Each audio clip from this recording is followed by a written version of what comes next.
देखिए, अख्तरुल ईमान साहब ने खत लिखा है, फिर अख्तरुल ईमान साहब ने यहाँ के लीडर ऑफ अपोजिशन को लेटर लिखा है। मीडिया के ज़रिए हमने इस बात को कहा है कि MIM पार्टी अलायंस के लिए तैयार है। और फिर अख्तरुल ईमान साहब ने अपने आखिरी ख़त में ये भी कहा है कि हमको अब 6 सीट दे दीजिए। अब ये उनको फैसला करना है, ये नहीं करेंगे तो बिहार की जनता ये देख लेगी कि कौन बीजेपी को कामयाब कराना चाहता है या कौन बीजेपी को रोकना चाहता है। तो अब ये फैसला बिहार की आवाम पर है। हम तो अपनी जिम्मेदारी को निभा चुके हैं।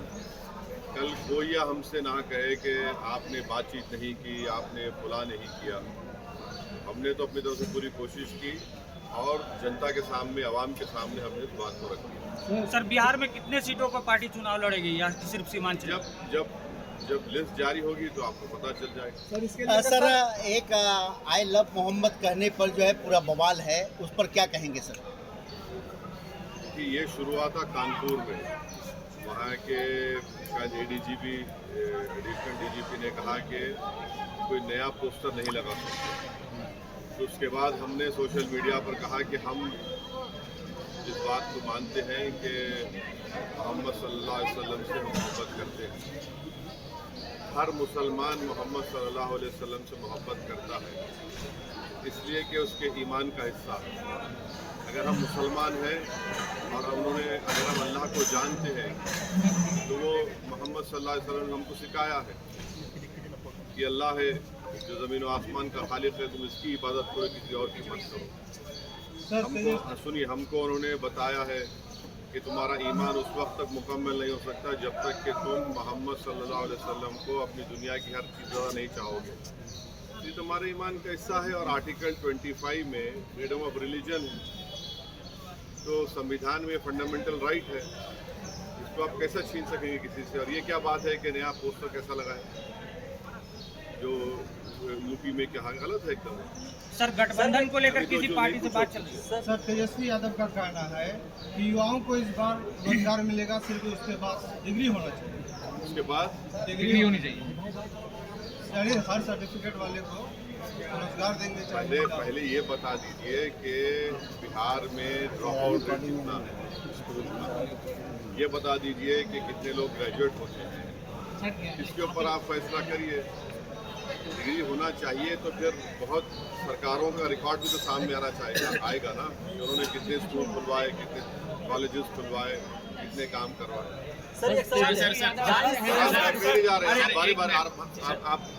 आप कहीं भाग रहे हैं, आराम से बैठिए। सर यहाँ इस मतलब ये रैली निकाले हैं, उसका नाम इंसाफ भी रखे हैं। यहाँ शेरशाहबादी की आबादी 3.5 लाख से ज़्यादा है इस लोकसभा में, तो क्या शेरशाहबादी को भी टिकट मिलने का कोई संभावना? बिल्कुल बिल्कुल, इंशाल्लाह जरूर। सर, तेजस्वी यादव ने जो कहा है मीडिया में प्रेस कॉन्फ्रेंस के जरिए कि उन्हें भी हैदराबाद में सीट चाहिए आपसे, तभी वो गठबंधन के लिए तैयार हो। भैया, आप तो इंडिया अलायंस का हिस्सा है, कांग्रेस आपके साथ है, कांग्रेस की सरकार तेलंगाना में। आप आ जाइए ना, आके उनसे सीट ले लीजिए और यादव वोट लेकर जाइए, हमको कोई तकलीफ नहीं है। आप बिल्कुल आइए। सर, कांग्रेस CWC का आज बैठक कर रही है, अपना ताकत प्रदर्शन कर रही है। RJD को दिखा रहा है अपना ताकत। आज बैठक हो रहा है पटना में। हम अपनी ताकत दिखाने के लिए आज न्याय यात्रा शुरू कर रहे हैं। जी। तो सर, महागठबंधन में शामिल होने के लिए महागठबंधन में शामिल होने के लिए केवल राजद का दरवाजा क्यों? और भी तो पार्टियां हैं महागठबंधन में। नहीं, लीड तो वही कर रहे हैं ना, राजद ही तो लीड कर रही है, उनके साथ दूसरे पार्टियां हैं। नहीं, कहीं ऐसा तो नहीं सर, जो आपका नारा 4 के बदले 40, इसको लेके राजद को चेतावनी तो नहीं है ये? अब देखिए, एक बात सुनिए, अगर आप एक बीज बोते हैं और उस बीज को ज़मीन में ताकतवर बनाने के लिए पूरे लोग अपना खून पसीना बहाते हैं, और जब फसल निकल कर आती है तो आप फसल को लेके चले जाते हैं, भाग जाते हैं, आपको तकलीफ होगी नहीं होगी? तो हम अभी भी बीज बो चुके हैं और फसल अब के बाद जब निकलेगी वो यहाँ की जनता के पास ही होगी, कोई लेकर नहीं भागेगा। के बाद अब RK सिंह भी उसी राह पर चल रहे हैं। क्या प्रशांत किशोर के बाद आरके सिंह भी अभी पूर्व केंद्रीय मंत्री हैं, वो आरोप लगा रहे हैं ये जदयू पर, अशोक चौधरी पर, जो 200 करोड़ कहाँ से आया। तो कहीं ना कहीं सर ये गठबंधन का असर नहीं पड़ा, गठबंधन के खिलाफ ही आप कर रहे हैं। नहीं, अगर आरोप लगाए तो उनको बताना चाहिए।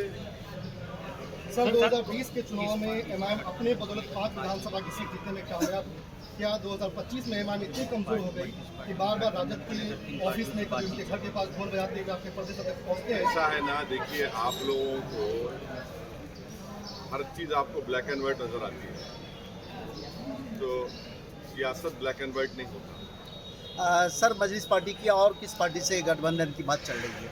वक्त हुए बताएंगे आने वाले। सर कांग्रेस के पूर्व अध्यक्ष अखिलेश जी वो आप पर बार बार कह रहे हैं, कांग्रेस के पूर्व अध्यक्ष है बिहार के, वो बार बार आपको कम्युनल नेता बता रहे हैं और गठबंधन से सीधे तौर पे इनकार कर रहे हैं। बीजेपी की मीटिंग उनको उनसे पूछिए कि 2008 में जब न्यूक्लियर डील हो रही थी, पार्लियामेंट में नो कॉन्फिडेंस मोशन जब लाया गया था, तो किसने खड़े होकर उस मनमोहन सिंह की सरकार को साथ दिया था? सर 4 के बदले 24 लाएंगे, लेकिन 6 सीट का मांग करते हैं। ऐसा तो नहीं कि जो सीट आपका चले गया वही रिकवरी करने के फेरे में? अब हम तो अपनी बात को रखे हैं। अब ये कह रहे हैं कि अगर हम 24 पे चले जाएंगे या उससे बढ़ के भी चले जाएंगे तो फिर आप बाद में हमको मत बोलिए। ये अपने आप से उनसे कह रहे हैं, अब उनको सोचना चाहिए। सर क्या चौथे राउंड की गठबंधन करने आ रहा है? हाँ? चौथे राउंड की गठबंधन करने आ रहा है? चौथा स्तंभ की गठबंधन करने, थर्ड फ्रंट क्या देखेंगे क्या होता है, बताएंगे। तेज प्रताप यादव बार बार इच्छा जाहिर कर रहे थे हाँ? ये एमआईएम से गठबंधन करना चाह रहे तेज प्रताप। अरे अल्लाह उनको अच्छा रखे, खुश रखे, सेहत दे उनको। सर विपक्ष का आरोप है जो 5 साल के बाद ही आपको याद आती है सीमांचल दौरा करने में आते हैं। पहले सीमांचल कोई बोलता नहीं था, हम ही तो बोले तो उनकी जबान में आ गया पूरा बात। ये पहले तो बोलता नहीं था सीमांचल। अरे पार्लियामेंट के अंदर, पार्लियामेंट के बाहर हम ही तो बोल रहे हैं सीमांचल के बारे में। लोग कहाँ बोलते हैं? इनको सिर्फ चुनाव के ज़माने में सीमांचल बोलते हैं। हम तो नहीं गए, हम तो बार बार इसको कहें, 2015 से हम कह रहे हैं कि हम यहाँ पर आए तो हम कभी छोड़कर नहीं जाएंगे। हमारा कंसिस्टेंट यही पॉलिसी रही है। सर पिछले विधानसभा में ओबीसी मेडिकल कॉलेज का और हॉस्पिटल का भी मतलब यहाँ पे घोषणा करके कोई घोषणा नहीं हुआ था जी। ये सब ये जो बात लोग कर रहे हैं, हम कभी कोशिश करेंगे और कोशिश आज भी जारी करें, कुछ ना कुछ कर सकते हैं।